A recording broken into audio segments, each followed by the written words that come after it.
In the cold storage room that day, while I was bending down to lift frozen seafood crates, working tirelessly just to pay off my debts, the warehouse door suddenly creaked open.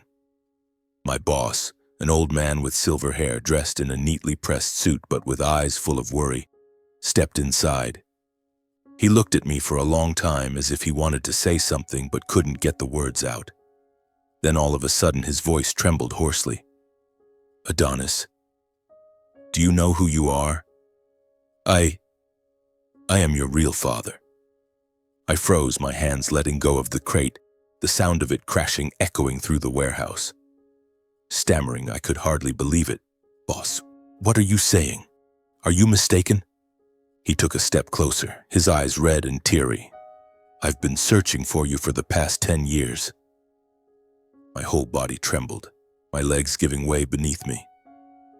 From that moment on, everything in my life changed in ways I could never have imagined. Hello, my name is Adonis Reed. I'm 31 years old, living in Milwaukee, Wisconsin, and I'm falling to the bottom of my life. It sounds dramatic, I know, but I don't know how else to describe it. All I know is that each day that passes, I feel like a tattered boat, battered by waves and washed ashore with no strength left to fight the current. The steakhouse I poured my heart and soul into building has gone bankrupt. Debts surround me like haunting shadows, and my wife, Isabella, has filed for divorce, taking our 5-year-old son, Jacob, and leaving the house that was once our home. This house used to be filled with laughter. I still remember Jacob's cheerful chatter about his day at school, the way he'd run around the dining table pretending to be a superhero. Isabella would be in the kitchen, the smell of grilled steak filling the house, and sometimes she'd turn around and smile at me. A smile that made me think I was the luckiest man alive. But now, everything is silent. The dishes are neatly stacked in the cupboard, untouched. The living room is cold, the dim yellow light casting shadows on empty walls. Where family photos once hung, now only rusted nails remain. Isabella took everything with her, both the happiness and the memories. I don't blame her. Honestly, if I were her, I'd probably leave too. My restaurant was losing money, the bank debts were piling up, and then there were the late-night arguments when I came home reeking of alcohol, mumbling apologies. I tried, I really did. But my efforts were like pouring water into a bucket with a hole. It didn't hold anything. Isabella said she was tired of carrying the weight of a husband who kept failing. "Adonis, you have to save yourself first," she said, her voice trembling, her eyes red, before she pulled her suitcase out the door. Jacob clung to my leg, crying, asking, "Dad, will you come play with me?" I nodded, but my throat was so tight I couldn't speak. I knew I wasn't worthy of being a father or a husband. Tonight I sit in an old armchair, a bottle of whiskey already half empty. Outside, the wind howls through the window, carrying the biting chill of Milwaukee's autumn. I look at the bottle, the light from the table lamp reflecting off the glass, as if mocking me. I don't know how many glasses I've had, but I know they don't help me forget my troubles. If anything, the alcohol makes everything clearer. My mistakes, my losses, and the endless conflicts between me and my wife. I pick up the phone and call my parents, Douglas and Francis. I know they're not the comforting type, but I feel so alone. When I tell them about the divorce and the restaurant's bankruptcy, my mother responds coldly, "Adonis, you deserve it. I told you not to dream of opening a restaurant. Now you've brought shame to the whole family." My father is even worse. He scoffs and says, "You're always just a drunken failure. Typical. Don't tell me you're calling to cry and beg for money. We have nothing for you." I hang up, my hands shaking, feeling like I've just been slapped in the face. My parents have never been a source of support for me, not ever. From a young age, I was used to being pushed aside, excluded from birthday parties, family outings, and words of praise. While my sister Erica was treated like a princess, I was always the faint shadow in the house. I take another sip of whiskey, the bitter taste sliding down my throat, dragging with it childhood memories I've tried to bury. I remember evenings spent alone in my room, listening to the laughter of my family downstairs. They were playing family games, but no one called me to join. Once I stood outside the living room door, peeking through the crack, watching my father lift Erica up, my mother stroking her hair, both of them beaming. And me? I got cold glares when I accidentally spilled a glass of water, or remarks like, "Adonis, you're so clumsy," or "Why can't you be more like your sister?" I tried so hard to make them love me, to do well in school, to be good, but it was never enough. I was always the unwanted child, the one who didn't belong. I grew up starved for affection, like a stunted tree deprived of water. I craved recognition, love, but the harder I tried, the more I pushed myself down difficult paths. Opening the restaurant was my biggest dream. I wanted to prove to my parents, to the world, that I wasn't a failure. I took out loans, worked day and night, poured sweat and even blood, literally, when I once cut my hand in the kitchen but gritted my teeth and kept going. But then the economy tanked, customers dwindled, and my restaurant collapsed.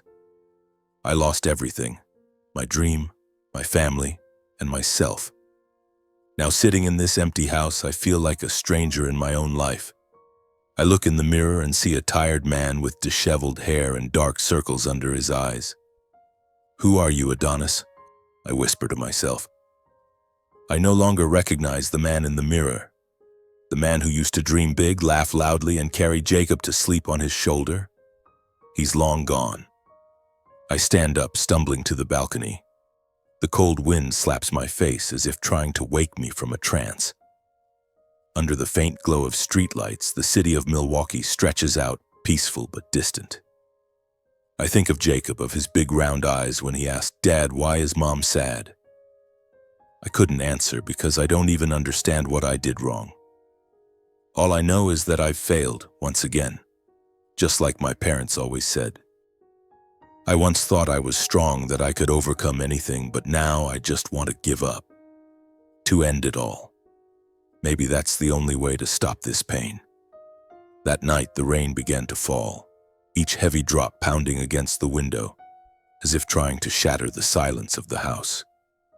I sat in the armchair, the whiskey bottle empty, but the pain still raw. I looked around, seeing the fragments of my life. The family photo that had been taken down, Jacob's little chair still sitting in the corner, and the wedding ring I still wore, though Isabella had long since removed hers. I stood up, stumbling, and grabbed the car keys. I didn't know where I was going, only that I needed to leave this place and end it all.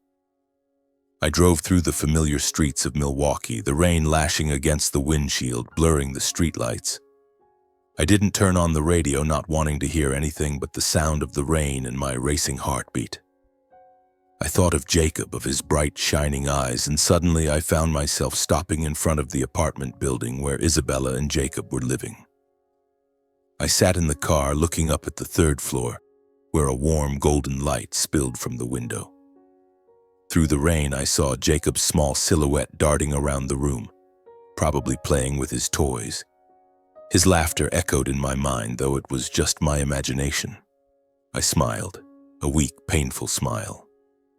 "At least you're still happy," I whispered, my voice breaking. I wanted to knock on the door, to hold Jacob one more time, but I didn't have the courage. I was afraid of seeing Isabella's disappointed eyes, afraid Jacob would ask questions I couldn't answer.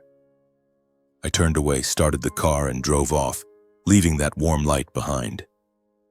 I don't know how long I drove, only that I stopped at places that held the rare, beautiful memories of my life. First was the small diner on the corner where Isabella and I had our first date.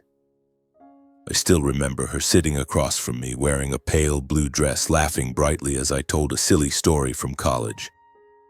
We ordered cheap burgers, drank soda from plastic cups, and I thought I'd spend my life making her happy.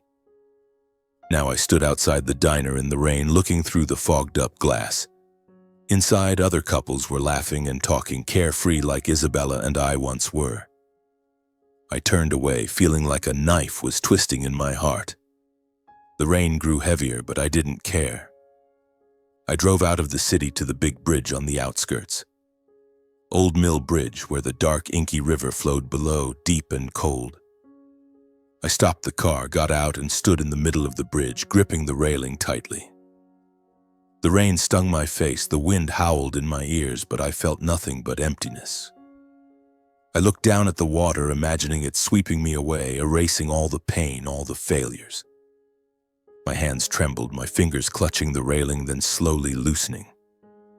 I closed my eyes, took a deep breath, and stepped toward the edge. One more step, and it would all be over. Suddenly, a voice called out behind me, low and gentle, but strong enough to pull me from my trance. "Don't do it, son." I turned around, startled, and saw an old man standing a few steps away. He wore a dark overcoat, a fedora hat shielding half his face, but his eyes, deep, sad, and full of empathy, left me stunned. There was no judgment, no reproach, just a strange kind of pain, as if he understood me better than I understood myself. "Who are you?" I asked, my voice hoarse, my hands still clinging to the railing, as if it was the only thing anchoring me to this world. The old man gave a faint smile and stepped closer, keeping just enough distance so I didn't feel threatened. "Just a passerby," he said, his voice warm despite the relentless rain. "But I saw you and I thought, you shouldn't be here alone like this." I gave a bitter laugh. "You don't know me. I have nothing left to lose." The old man tilted his head, studying me closely as if searching for something in my eyes.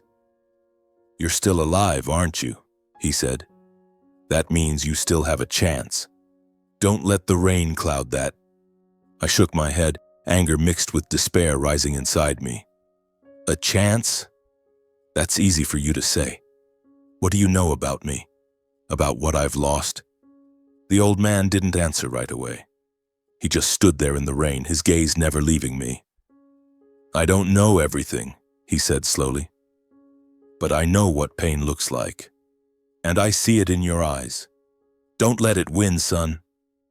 His words hit me like a hammer, cracking the walls I'd built around myself.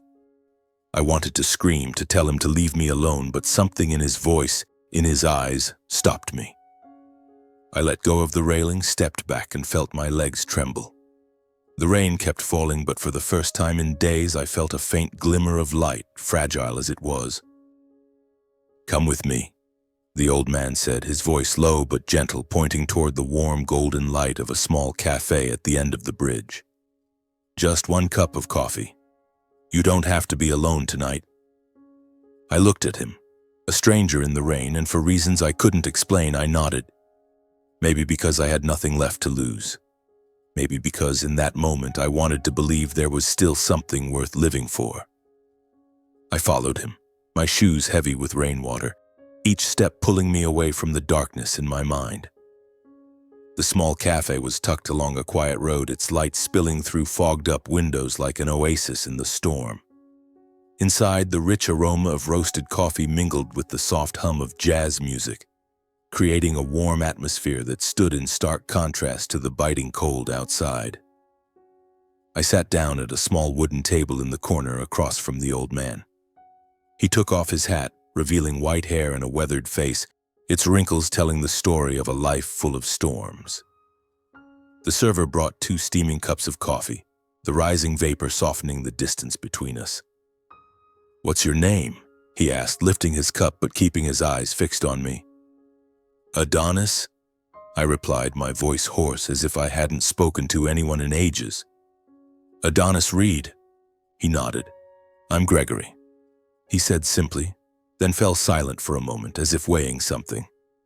"You don't have to tell me anything, Adonis. But if you're willing to listen, I have a story." I shrugged, unsure of what to say. I wasn't certain I wanted to hear it, but I also didn't want to return to that cold, empty house or face the dark thoughts waiting there. "All right," I said, taking a sip of coffee. The bitter taste spread through me, but it sharpened my senses. Gregory began to speak, his voice slow and deliberate, as if each word was carefully chosen. "I grew up in poverty in a small town a few hundred miles from here. Nothing but a rickety wooden house and endless days of grueling work at a lumber mill. When I was 25, I met the love of my life. Her name was Pamela. She had a smile as bright as the sun, and I thought that as long as I had her, I could overcome anything." He paused, his gaze drifting to some distant place I couldn't see. I stayed silent, listening. feeling as though his story was pulling me out of myself. But life wasn't easy, he continued. Pamela got pregnant and I was so happy I thought I could fly. But then she passed away during childbirth. A boy. I named him. It doesn't matter anymore. What matters is that I lost her and all I had left was that baby boy. His voice caught and I saw his hands tighten around the coffee cup as if trying to hold on to something slipping away. A shiver ran through me, not from the cold but from the raw pain in his voice. It was too real, too close to what I was feeling. I tried to raise him, he said, his voice dropping lower. But I was exhausted. No money, no family, not even time to breathe. I worked day and night, but it was never enough. He was only 8 months old, so small, and I didn't know what to do. One night I stood outside a church holding him in my arms and he stopped, his eyes squeezing shut, as if the memory still pierced through him. I left him there, in a basket, with a note bearing his name. I thought someone would find him, give him a better life than I could. I sat still, my heart pounding. I didn't know why, but his story made me restless. Something in the way he spoke, in the way he looked at me, felt like I was brushing against a secret I wasn't ready to face. After that, I threw myself into work, Gregory went on, his voice steadier now but still heavy with pain. I built a seafood export company from nothing. Now I'm a millionaire with a big house, nice cars, everything people dream of. But not a single day passes that I don't think about that boy. Every time I see a child on the street, I wonder, where is my son now? Is he loved? Was he raised well? He looked directly at me and I felt my heart constrict. I've been searching for him, he said, his voice breaking. For the past 10 years, I've gone back to that church, asked around everywhere. But they said no baby was found that night. Maybe someone passing by took him, raised him as their own. I don't know. But I've never stopped hoping. I lowered my head, unable to meet his eyes. His story was like a mirror, reflecting my own pain. The pain of a father separated from his child, of someone longing for love they could never grasp. I thought of Jacob, of the days I couldn't be with him, and I felt a strange connection to this old man. But at the same time, something in me stirred, as if a puzzle piece was trying to find its place in my mind. I'm not telling you this to ask for pity, Gregory said, setting his coffee cup down. I'm telling you because I saw you on that bridge and I know you're in a place I've been. A place where everything feels meaningless. But you know what, Adonis? As long as you're alive, you still have a chance. You'll find the things that matter in your life again. His words were like a breeze blowing through my mind, gentle but strong enough to shake the walls I'd built around myself. I wanted to argue, to tell him he didn't understand, that I'd lost everything. But I couldn't. Something in his eyes, in the story he told, made me feel I wasn't alone. Before leaving, Gregory pulled a business card from his pocket and placed it on the table. If you want to start over, he said, come to this company. I believe you're worth more than you think. I picked up the card, reading the words, Gregory Grayson, Grayson Seafood Exports, printed in black on white. I didn't say anything, just nodded. He stood, put on his hat, and walked out, leaving me with a cold cup of coffee and a faint spark of hope. That night, when I returned to the empty house, I didn't open a bottle of whiskey. I sat in the armchair, holding the business card, staring at it as if it were a ticket to a place I'd never dared to dream of. For the first time in days, I didn't think about death. Instead, I thought about Gregory, his deep, soulful eyes, and the story he told me on that cold bridge. There was something in his voice, in the way he looked at me, that made me feel I still had some worth, even if just a little. I placed the business card on the table next to the lonely wedding ring and went to bed. For the first time in weeks, I didn't dream of nightmares. The next morning, I stood in front of the Grayson Seafood Exports building, a company on the edge of Milwaukee where cargo ships bustled in and out of the port. The building wasn't overly flashy, but it exuded solidity, with its red brick walls and gleaming glass doors. I wore an old suit and told myself this was just an opportunity, not a promise. I didn't expect much, but at the very least, I wanted to try. Just this once. After the interview, Gregory arranged a small position for me in the warehouse, working alongside the dock workers and inventory clerks. The job was demanding, hauling heavy crates of frozen fish, the salty smell of the sea clinging to my clothes, and long days under cold fluorescent lights. But I didn't complain. I worked hard, meticulously logging each shipment, helping my colleagues when they needed it. I didn't want anyone to see me as a failure anymore. Every drop of sweat that hit the warehouse floor was a reminder that I was still alive, that I could still do something. After just a few weeks, I started receiving nods of approval from my coworkers. "You're doing great, Adonis," a guy named Mike said, clapping me on the shoulder after I helped him unload a heavy shipment. "Keep it up and you'll be in the office in no time." I smiled, shook my head, but inside I felt a spark of warmth. It had been so long since anyone had praised me. Those small words were like drops of water nourishing a barren patch of soil within me.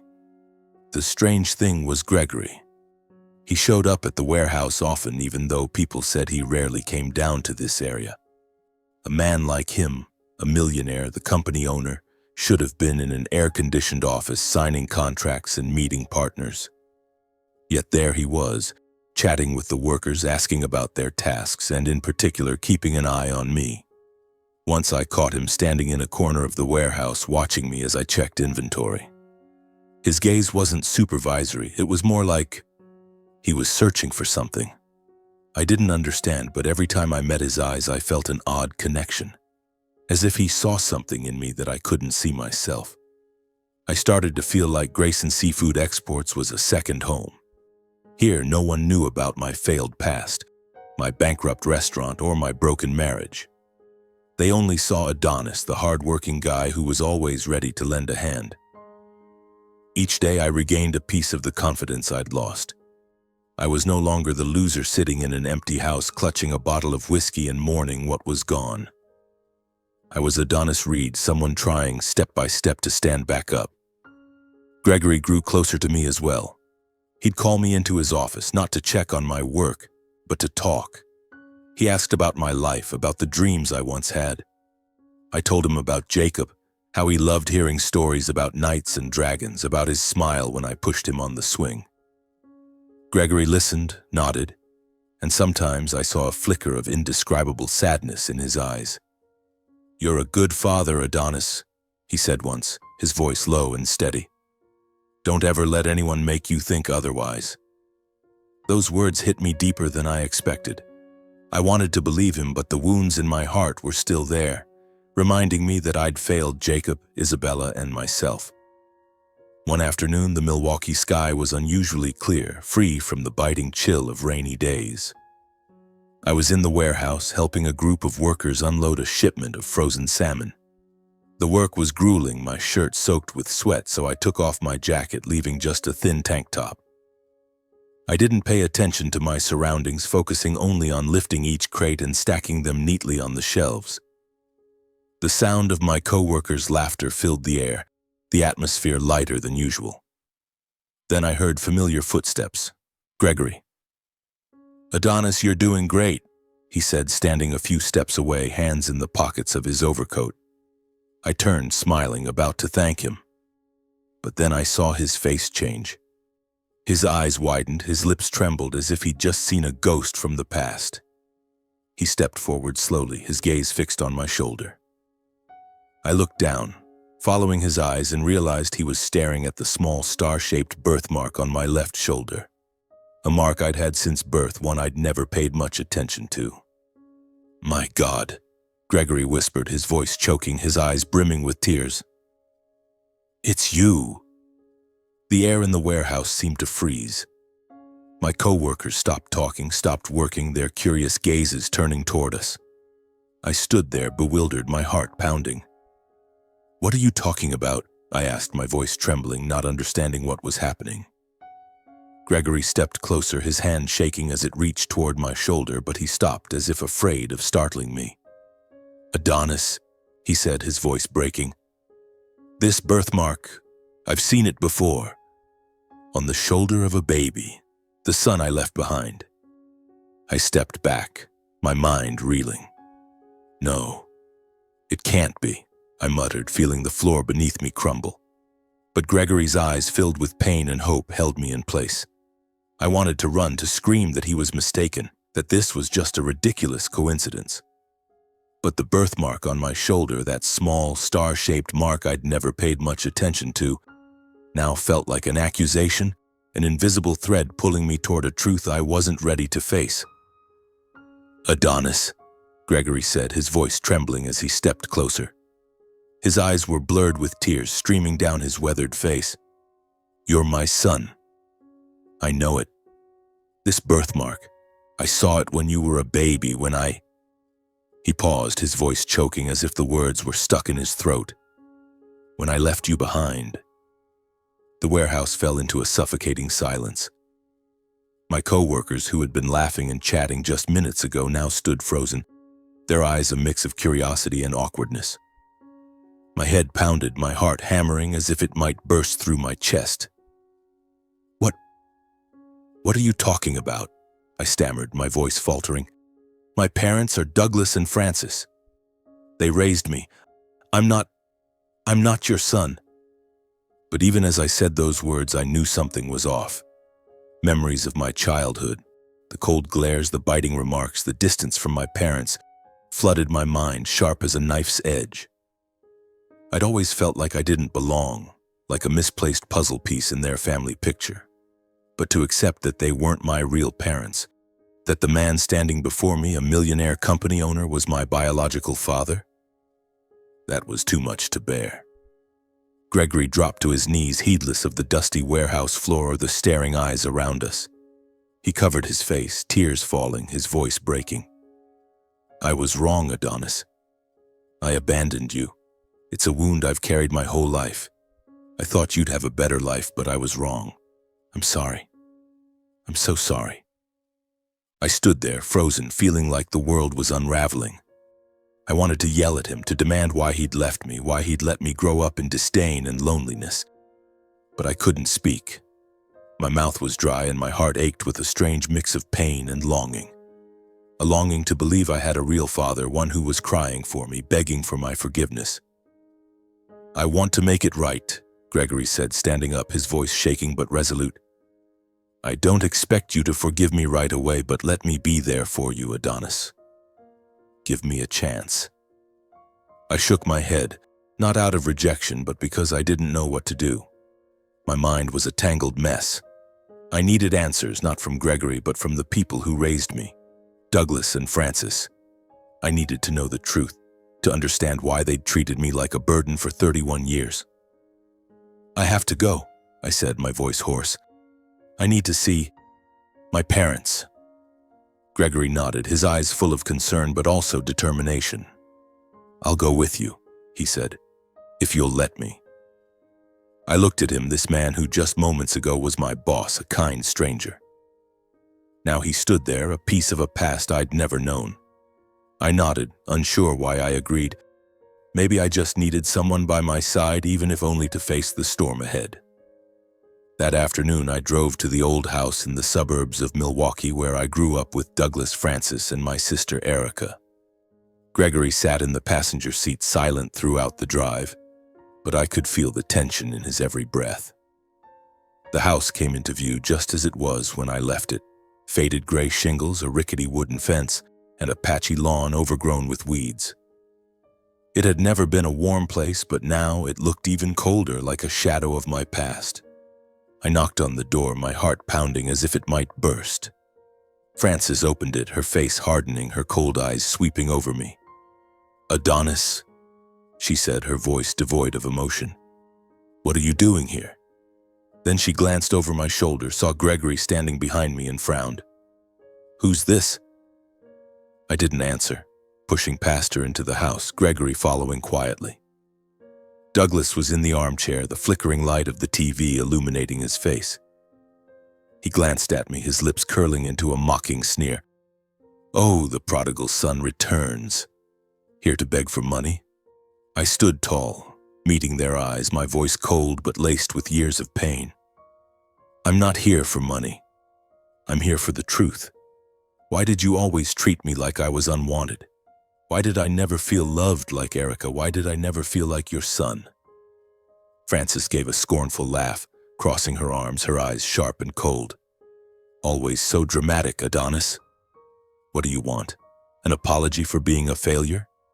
We raised you, that's enough. Douglas nodded, adding in a mocking tone, You're always causing trouble. Don't act like we didn't give you enough. I clenched my fists, anger flaring like a fire, but before I could respond, Gregory stepped forward, his posture straight, his eyes burning with intensity. Enough, he barked, his deep voice ringing with authority. I'm Gregory Grayson, Adonis's biological father. I left him at a church doorstep 31 years ago. I know you took him in. Don't deny it. Tell the truth. The air in the room seemed to vanish, heavy and suffocating. Frances flinched, her eyes widening, her trembling hands clutching the edge of the table as if she needed it to stay upright. What are you talking about? She stammered, her voice high-pitched with shock. But her eyes darted away from me as if hiding something. Douglas shot to his feet, his face pale, then flushing red, his finger jabbing at Gregory, his voice trembling with panic. What kind of nonsense is this? You can't just barge in here and say crazy things like that. But his voice faltered, his eyes darting nervously as if scrambling to cover a secret laid bare. Admit it, I snapped, my voice breaking with a mix of anger and pain. I'm not your real son, am I? Tell me. I need to hear the truth from your own mouths. Frances turned away, her lips pressed tight, but Douglas, after a long, oppressive silence, let out a heavy sigh, as if the weight of the truth had finally crushed him. Fine, he said, his voice cold and unrepentant. We found you at the church. A baby nobody wanted, left in a tattered basket with a note bearing your name. We took you in, raised you, but you were always a burden. You're not our blood, so don't expect us to love you like we love Erica. His words hit me like a punch to the chest. I'd suspected it, braced myself for it, but hearing the truth laid bare still left me reeling. I glanced at Gregory, saw him lower his head, his shoulders trembling with anger and regret. You, he said, his voice choked. You had the chance to love my son, but you chose to treat him like this. It's my fault, but you're guilty too. I couldn't take it anymore. I turned and walked out of the house, unable to hear another word. Gregory ran after me, calling my name. Adonis, wait! He placed a hand on my shoulder, his eyes filled with pain. You don't have to face this alone anymore. From now on, I'll be here for you. I looked at him, this man who was my real father, the one who'd abandoned me but now stood here, begging for a chance. I need time, I said, my voice breaking. I need to think. Gregory nodded, not pressing me further. I walked away, leaving him standing there in the weedy garden under Milwaukee's gray sky. In the days that followed, I lived like a shadow. I still went to work at Grayson Seafood Exports, still checked inventory, still laughed and talked with colleagues. But my mind was elsewhere. Gregory gave me space and time to make my decision. Each night I sat in my empty house asking myself, could I forgive? Could I accept the man who had abandoned me, leaving me to grow up under the disdain of Douglas and Frances? But then I thought of Gregory's eyes, the way he told stories, the deep regret etched into every wrinkle on his face. He wasn't heartless. He too had suffered loss, pain, and carried wounds that would never heal. Gregory still showed up at the warehouse, still asked about my work, but never pressured me to forgive. Instead, he sent me small things as if trying to reach my heart from a distance. One afternoon, I found an envelope left on my desk, written in his trembling handwriting. Inside was an old, faded photograph of a young woman with a radiant smile. On the back, he wrote, "This is your mother, Pamela. She would be so proud of you." I held the photo, my fingers tracing the face of the woman I never knew, and felt a wave of emotion surge within me. I didn't cry, but my throat tightened. Then more letters came, not regularly, but each one was a piece of the past. Gregory wrote about the days he and Pamela were in love, their simple dreams, and how he fell apart when Pamela passed away. "I wrote these letters to you years ago," he wrote in one. "I just wanted you to know that not a single day has passed without me thinking of you." Those words were like droplets of water, slow but persistent, melting the ice around my heart. One evening, I sat in an armchair holding Pamela's photo and reread Gregory's latest letter. He described the night he left me at the church gate, how he stood in the darkness crying like a child but believed it was the best choice for me. "I was wrong," he wrote, "but I never stopped loving you." I folded the letter, tears streaming down my cheeks. For the first time, I realized he wasn't just the man who abandoned me. He was also a father who lost his child, a man carrying pain no less than my own. I stood up, grabbed my car keys, and drove to Gregory's house.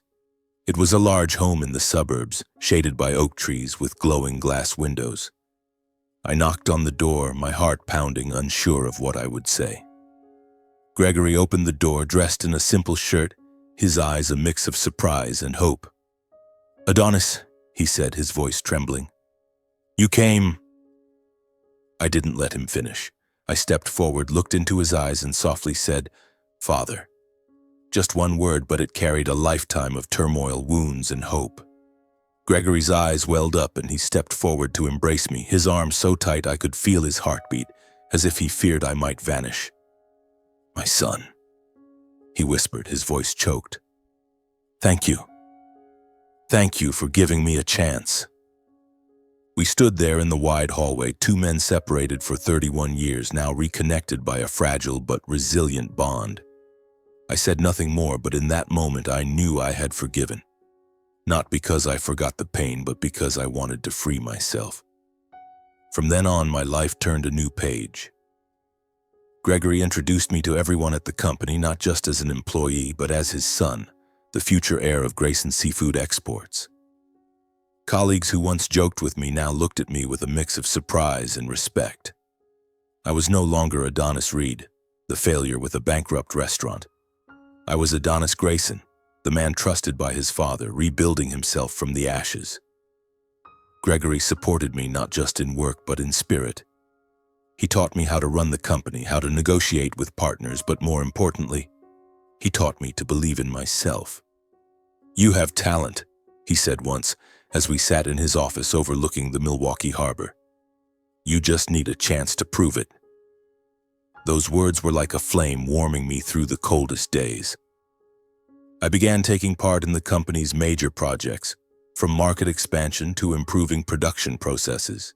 Each step was a challenge, but also an opportunity to regain confidence in myself. I no longer ran from painful memories, but used them as fuel to move forward. I knew I couldn't change the past, but I could write my future. Deep down, I felt Pamela's presence, the mother I never met. I kept her photo in my wallet, a reminder that I was born from love, even if it was cut short too soon. Each time I looked at her smile, I felt stronger, as if she were watching, proud of the man I was becoming. That night, after meeting Gregory, I called Isabella and asked to see Jacob that weekend. "I'm changing," I said, my voice sincere. "I want to be a better father to our son." She was silent for a moment, then agreed. It was a small but meaningful first step toward rebuilding my relationship with my son. I hung up, sat back in the armchair, and felt as if a heavy stone had been lifted from my chest. For the first time in months, I saw a faint light at the end of a long, dark road. I closed my eyes, picturing Jacob's smile, and promised myself I wouldn't let him grow up lacking love as I had. But life, as I had learned, never lets you stay at peace for too long. The news that I was the son of Gregory Grayson, the millionaire behind Grayson Seafood Exports, spread like wildfire through the old Milwaukee neighborhood. I didn't know who had talked. Perhaps it was a colleague from the warehouse or an acquaintance who overheard something.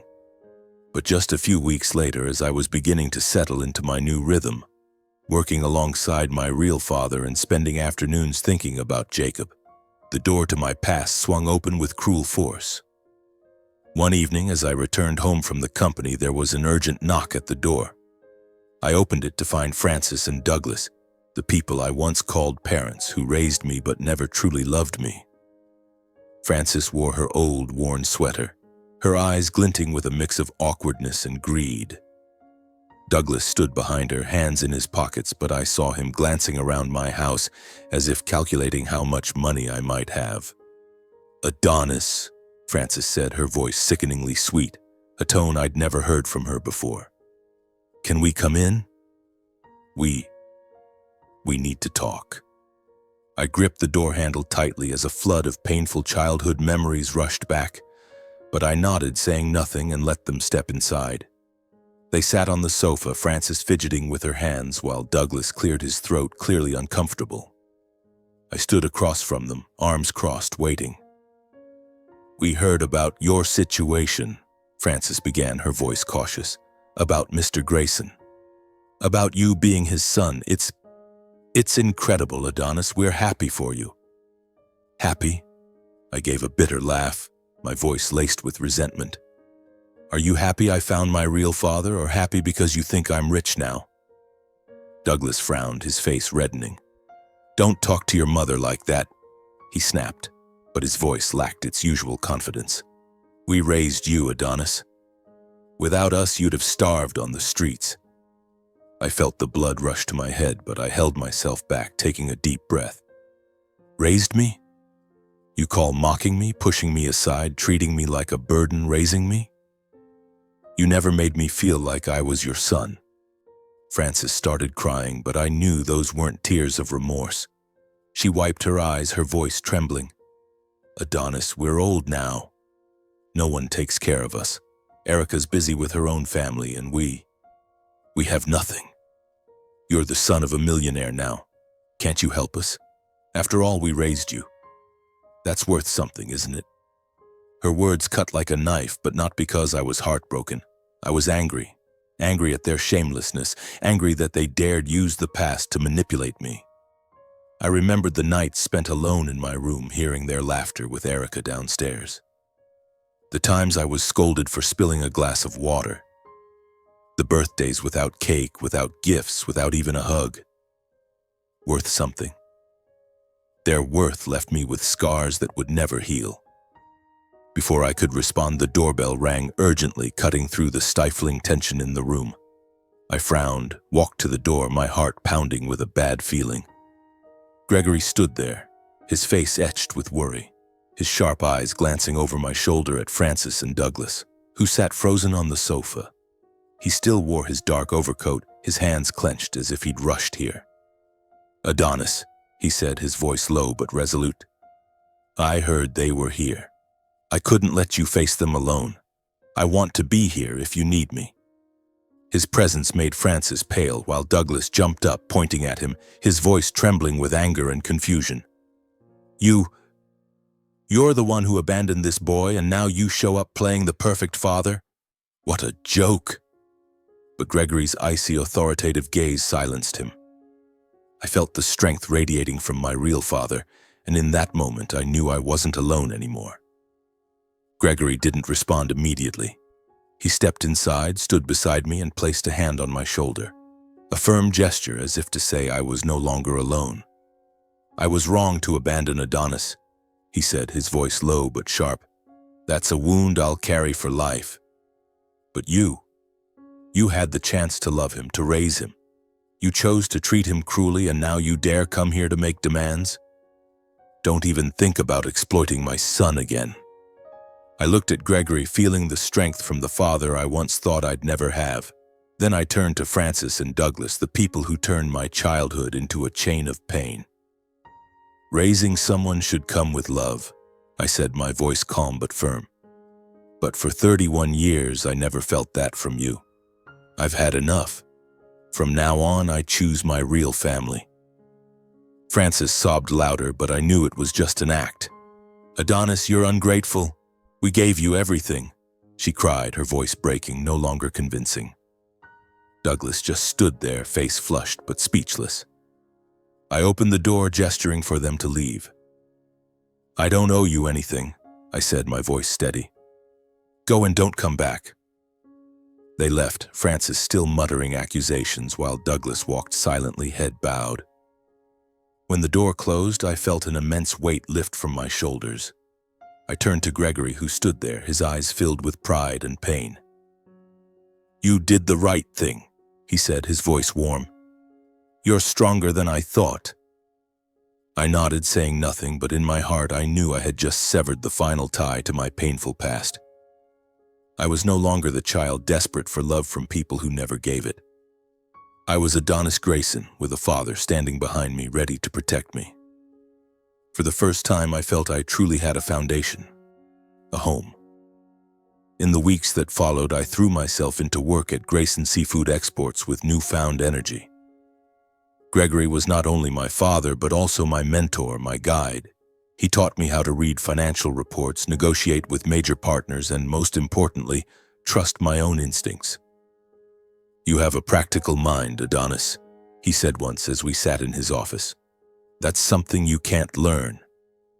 Use it." Those words, simple but sincere, were like a balm, healing the wounds of self-doubt I had carried for so long. I began leading larger projects within the company.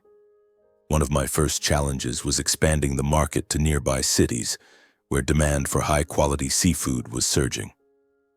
I proposed a bold plan, partnering with local restaurants to supply fresh salmon and shrimp at competitive prices while building the Grayson brand as a symbol of quality. Gregory supported me, even though some senior managers were skeptical at first. "He's only been with the company a short time," one said during a meeting, his eyes scrutinizing me. But Gregory just smiled and placed a hand on my shoulder. "Adonis is my son, and I trust him." That trust was the greatest motivation. I worked day and night, researching markets, meeting partners, and inspecting every shipment to ensure quality. When the first contracts were signed and revenue began to climb, I saw the surprise in my colleagues' eyes turn to respect. They started calling me Little Grayson, not out of mockery, but as a mark of recognition. But even as my career flourished, a void lingered in my heart. Jacob. Isabella still kept her distance, worried that my past failures would affect our son. I didn't blame her.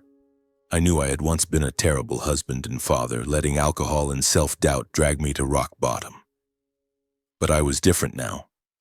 I wanted Jacob to see that, to know that his father was still here, loving him more than anything in the world. I started with the smallest steps. The first weekend, I took Jacob to the park. The 5-year-old stepped out of Isabella's apartment with big round eyes and a hint of wariness. "Dad," he said in a tiny voice, "Mom said you're working at a new place?" I nodded, smiling, trying to hide the wave of emotion in my chest. "Yeah, I work at a big company now. But today I just want to hang out with you." We strolled through the park, where oak trees cast dappled shadows and birds chirped alongside children's laughter. I pushed Jacob on the swing, hearing him laugh louder each time he soared higher. "Faster, Dad!" he shouted, and I laughed, feeling my heart melt. Later, we sat on a bench eating vanilla ice cream, and I told him the story of the knight and the dragon he used to love. Jacob listened, his eyes sparkling. But I still sensed an invisible wall between us, the consequence of the months I hadn't been there for him. But I stayed patient. Every weekend I took Jacob out, never pushing him to talk about things he wasn't ready for. We visited a children's bookstore where I bought him a superhero comic. We ate burgers at a small diner where I used to take Isabella on dates. I didn't talk about money or boast about the company or my new success. I just wanted Jacob to feel that his dad was still here, still loved him, despite everything that had changed. At first, Jacob was shy, quiet, his eyes sometimes avoiding mine. But gradually he began to open up. One afternoon, as we sat by the Milwaukee River, skipping stones across the water, Jacob suddenly grabbed my hand. "Dad," he said, his voice small but clear, "I missed you." I turned to him, seeing his big round eyes looking at me, no longer wary but full of trust. I pulled him into a tight hug, tears streaming down my cheeks. "I missed you too, Jacob," I whispered. "I'll never leave you again." That moment was like a remedy healing every wound within me. I knew I still had a long way to go to rebuild trust with Jacob and Isabella, but I was ready. I was no longer the broken, self-doubting man of the past. Gregory watched it all from a distance. Once, while I was taking Jacob to the park, my phone buzzed. A message from him appeared on the screen. "You're doing well, Adonis. I didn't just find you again. I'm watching you become the father I never had the chance to be. I'm proud of you." Reading that, my chest tightened. Those words reached deep into the part of me that had once longed for validation. I looked up at Jacob laughing under the oak trees, my eyes blurring but my lips curling into a faint smile. For the first time, I texted back, "Thank you, Dad." No longer forced, no longer hesitant, just a natural call from the heart. Even through the words on a screen, I knew we had found each other again through love and forgiveness. That night, I returned home holding Pamela's photo, my mother, and gently touched her smile. I knew she was watching, and I hoped she was proud.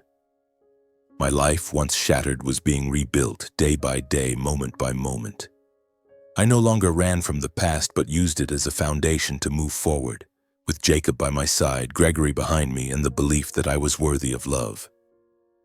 In the months that followed, I continued to build my career at Grayson Seafood Exports. With Gregory's support, I led the company's expansion into new markets from Chicago to Minneapolis, and the Grayson name became increasingly recognized as a symbol of quality and trust.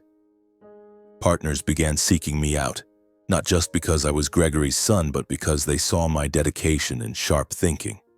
Each signed contract, each successful project was a brick in the foundation of the new me, Adonis Grayson, a man no longer defined by failures or the disdain of the past. But success at work wasn't what fulfilled me most. The most precious moments were those I spent with Jacob. Every weekend I took him out, and slowly the wall between us crumbled. I brought him to the park where we skipped stones across the river, laughing as they created shimmering ripples.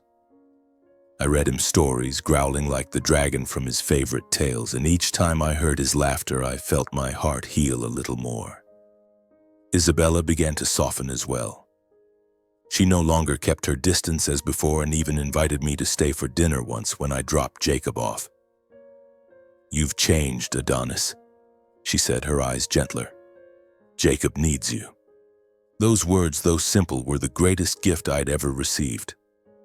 One autumn afternoon, I took Jacob to the Grayson Seafood Exports office.